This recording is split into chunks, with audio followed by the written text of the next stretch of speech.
There will never be another Giannis Antetokounmpo. I'm not just talking about his unique talent and skill set, but what he has meant for the city of Milwaukee. It's savior. He's my favorite player of all time, and despite what will happen this offseason, will likely always be my favorite player. And he's even, for the time being at least, this channel's profile picture. But this is not a Giannis appreciation video. That will come when the inevitable ESPN notification sounds. This is a Giannis rant video, because he has done everything in his power to destroy his reputation in the city. He should be universally loved and continues this self-destructive behavior. Now, let's establish the moment when a Young Bucks roster led by Giannis and Chris Middleton changed. June 16th, 2017, the Milwaukee Bucks hired this man to be their new GM. John Horst marked a shift in the culture of the organization. He fired Jason Kidd early on into his tenure and brought in Brook Lopez and Mike Budenholzer, who immediately shifted the identity of the team as they leaped into perennial title contender status. Giannis took a personal leap to an MVP, Chris became an All-Star, and Bud won his second Coach of the Year award. But both of Giannis's MVP years saw unsatisfactory endings. In 2020, they were the first seed in the bubble when this guy showed up and decided to slap them around. And in 2019, they were 2 games away from the finals when this guy showed up and slapped them around. Giannis quickly developed this question mark around him on if he truly can win a title. And with a pending extension available, the media began to salivate at the idea of Giannis playing in a bigger market. With all the pressure on Milwaukee, Giannis made his first threat. One that was valid, but would have devastating consequences to the way that he would act in the future. It wasn't a massive threat, but had the same idea he'd echoed time and time again. I want to be here, but I also want to compete. And it worked. Milwaukee went out and made a trade for Drew Holiday. A deal that costed a good amount of draft capital, but got Milwaukee what they needed. They also signed Bobby Portis on a dirt cheap deal, adding a player that would become the spirit of the team and one of the best sixth men in the league. And all of this paid off in the first Milwaukee championship in half a century. Yeah, but everyone was injured and KD's foot. Boo-hoo that KD's Olive Garden breadstick looking feet were too long. Milwaukee lost their starting shooting guard and Giannis's leg literally went backwards. You just wish your team's Michael Jordan could drop 40 in the finals. Everything was peachy in Milwaukee, and then they were ready to repeat. Chris just sprained his MCL. At least we still have Drew Holiday. Who the heck are you? Well, despite Giannis playing the second best basketball of his career, it wasn't enough to overcome Jason Tatum and Grant Williams. At the time, losing in 7 games to Boston was painful, but the real injury in hindsight from this year was Middleton's injury. He would never be consistently healthy again and would only give small bursts of his former self. And that was the first domino to fall in Milwaukee's fall off as either the first or second premier team in the East. Now, the 2022-23 season was actually the first season I watched as a full NBA fan, and I'm sure you can imagine how excited I was for the playoffs after Milwaukee nabbed another first seed. And then Giannis got hurt, Jimmy Butler decided, nah, I'm actually him, and Giannis built a dessert shop with a full supply of turnovers once he returned. Welcome to NBA fandom, bud. This is the best you're gonna get. Milwaukee promptly fired Budenholzer. Now, yes, Bud did have a family tragedy happen to him around this time that unquestionably played a role in his below-average coaching during the series with Miami. Mental lapses like missing timeouts on multiple occasions or refusing to make adjustments and allowing Butler to continue to abuse Holiday are just examples of these. But Bud was also on the hot seat for years before this and always had a reputation for not living up to his regular season standard once the postseason hits. In hindsight, his firing is reprehensible. At the time, it made perfect sense. You wanna know what didn't make any sense at all? Choosing Adrian Griffin over Nick Nurse. On one end, you have a guy who has won a championship within the past half decade, a former Coach of the Year winner, and,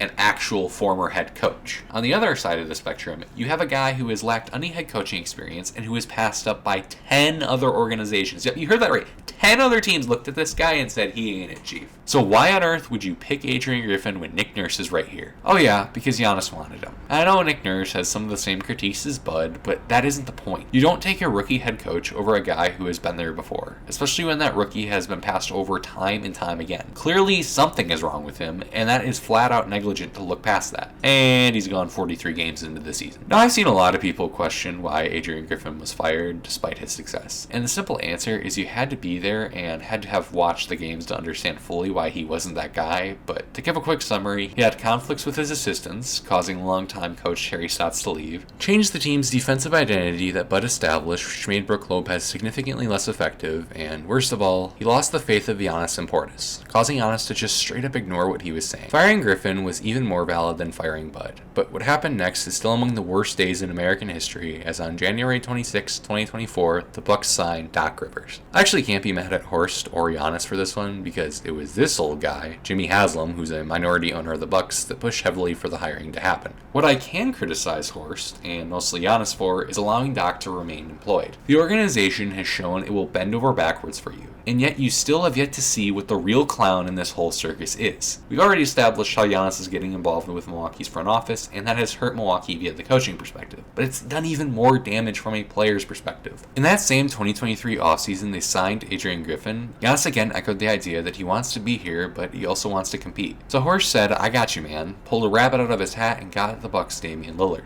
This 2024 roster just never had any chance to get any continuity going because of the coaching turnover, which Giannis was directly responsible for, both in voicing that he wants Adrian Griffin to coach, and upon realizing he can't coach, just ignoring him. Giannis missed the entirety of the 2024 playoffs due to a calf strain, and of course I'm not going to blame him for that. And sadly, a few electric games from Dame and some miracle shots from Middleton weren't enough to overcome Halliburton's black magic. And the 2024 to 2025 season was again another okay season, notably seeing Milwaukee sacrifice Chris Middleton to the back rooms in exchange for Kuzma. Although he has never said it, I do have a slight feeling that Giannis was not happy that his long-term teammate and best friend got traded for this guy. Despite Middleton being in trade discussions for a while, Giannis was shocked about the trade. Maybe he just meant he was in shock that Chris was gone, or maybe he was shocked that Milwaukee would sacrifice a franchise legend and one of the last old threads attached to Giannis. But after all, he wants to compete, and Chris's body was in no shape to do so at that point. The first round should have been Milwaukee's this year. They were on a hot streak heading into the playoffs and had the Pacers number all year. Just ignore that one. But then, do you hear that sound? I can't make out what it is. It sounds like...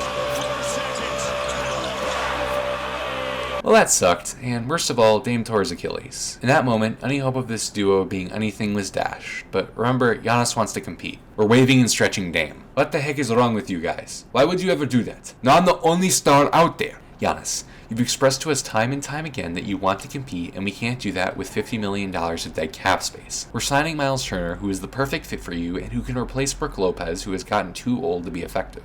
We're doing this in your interest because, again, you've expressed that you want to be a Buck and you want to compete. Trade me to the Knicks. You mother... Of course, New York had nothing serious to offer, and we began the season already off on the wrong foot. But with the emergence of Ryan freaking Rollins, hope is here. And now he has a groin strain, and Milwaukee has lost the most games in a row since Giannis' rookie year. He returned, but on December 3rd, the first bomb would fall, as Giannis and his agent would begin to discuss his future with the Bucks. And later that same day, he got injured in 2 minutes. Everybody panic. Wait, guys. Hold up. Giannis just came out and said he doesn't control what his agent says. I'm so relieved. Wait a minute, you don't control what your own agent says! Giannis returned after a couple weeks, threw down this dunk to tell Chicago he didn't want to go from one dump to another, and was playing well on a minutes restriction. And then on January 23rd, 2026, in the middle of a Milwaukee late game rally at a game I was at, Giannis re-aggravated his previous calf strain and was expected to miss even more time than the first. Mr. President, his second Shams tweet has hit the league. Now Shams unquestionably had a role in milking the crap out of this, but honestly I don't believe for a second Giannis' camp wasn't feeding Shams with lies during this stint.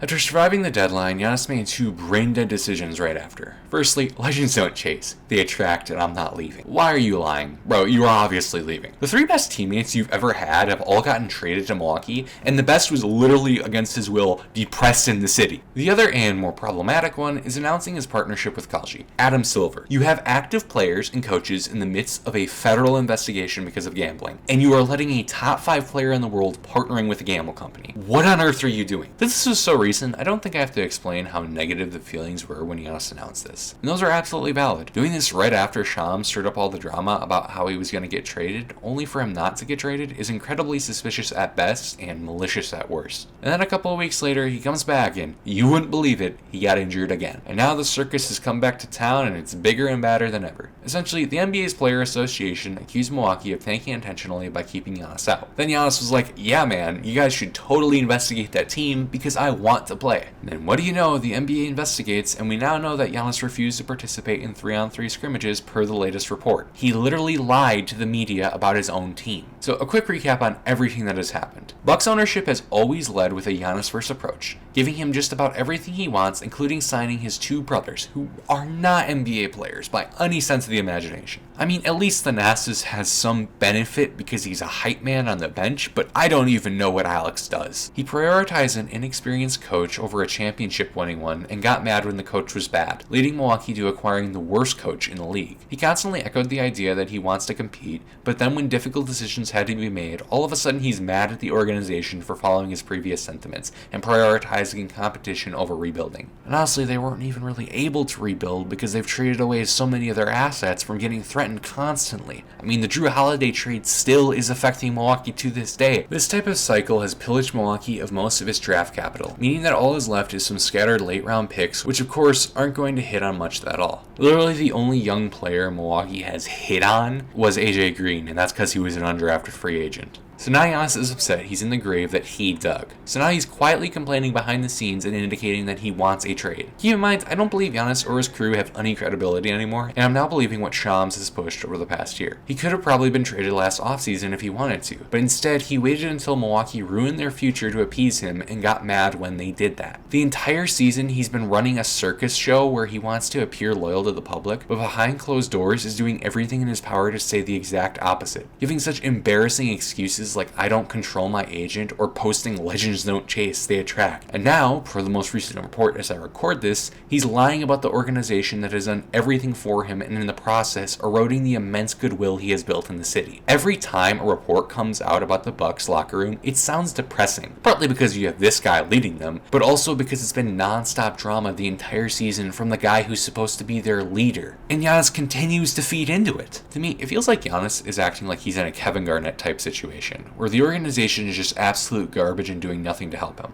KG still respected the organization in his final days, and while Milwaukee and John Horst are by no means perfect, I mean, look at the Dante DiVincenzo or Jay Crowder trades, they have always had his back and had intention to build around him. In an era where loyalty is almost non-existent between players and teams, this team has been unwaveringly behind Giannis. You can't say the same about him. I've seen some people compare this to the final days of Aaron Rodgers in Green Bay, in the sense that everybody knew it was time for the divorce to happen. But Rodgers was more so just destroying his own public image and still cared enough to mentor Jordan Love and didn't plunder every asset the Packers had. Partly because Green Bay had enough backbone to realize that sometimes you can't always hold on to your franchise GOAT. And addressing Giannis specifically, not a single Bucks fan would have been upset at you if you requested a trade. You exceeded every expectation placed upon you at every step of the way. You took an organization that had been miserable for the better part of 50 years and not only elevated them, but brought them a championship. You became, and honestly will always probably be, the most beloved athlete to ever walk into Milwaukee. And if you had simply just requested a trade, which you should have done last offseason, you might have that honor over Favre and Rodgers as the most beloved in all of Wisconsin. At bare minimum, Giannis is a top 15 player of all time and deserves the opportunity to compete.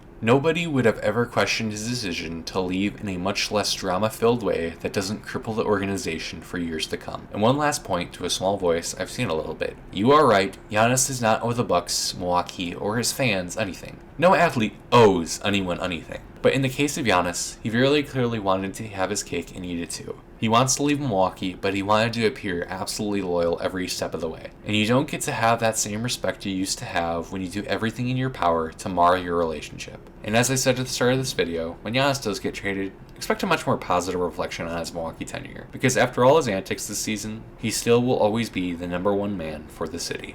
Thank you all for watching, and if you enjoyed, please consider leaving a like, commenting, and subscribing, and also checking out this last video where I give some more rants about Doc Rivers. Have a great day, everybody.